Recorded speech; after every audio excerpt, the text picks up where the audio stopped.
من حسم، والحسم سيكون من ركلات الترجيح. بعد 120 دقيقة لم تحسم الأمور. الآن سنتجه لعلامة الجزاء لمعرفة من يحسم هذا اللقاء الصعب. تسديدة قوية وجميلة، تسديدة في منتهى الروعة، في منتهى القوة، بدا لي أنه مستحيل التصدي لها.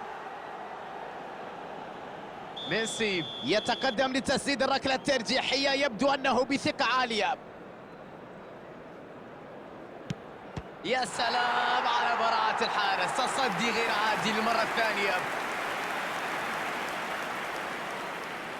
العراق يحاول تعزيز التقدم هنا.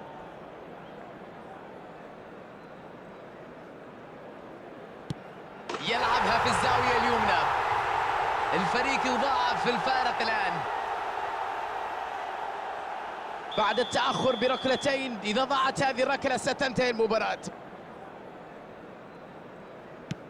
سددها على يسار حارس المرمى، تقدم وسددها بكل ثقة.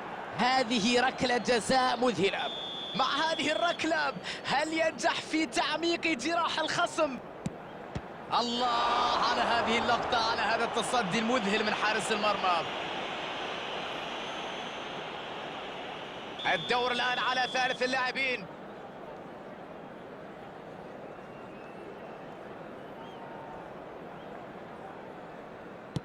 تصدي رائع ولا في الأحلام من حارس كبير. فرصة لتعزيز التقدم.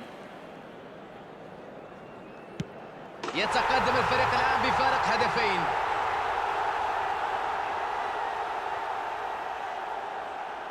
يجب التسجيل من أجل البقاء في المباراة.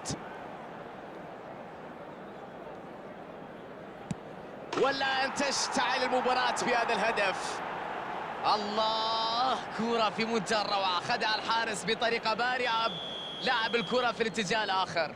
هذه ربما تكون كرة الفوز. الآن قد يكتب التاريخ بأقدام. ركلة أخيرا حددت الفريق الفائز بعد ليلة عصيبة. العراق بإمكان الاحتفال الآن بعد أن نجح في الاختبار وخرج منتصرا من هذه المباراة. كان واضح أن عند الفريق خطة صلبة في الملعب، وكان واضح أيضا التركيز على تحقيق الانتصار. اللاعبون أظهروا نضج كبير جدا في التعامل مع معطيات هذه المواجهة. تلك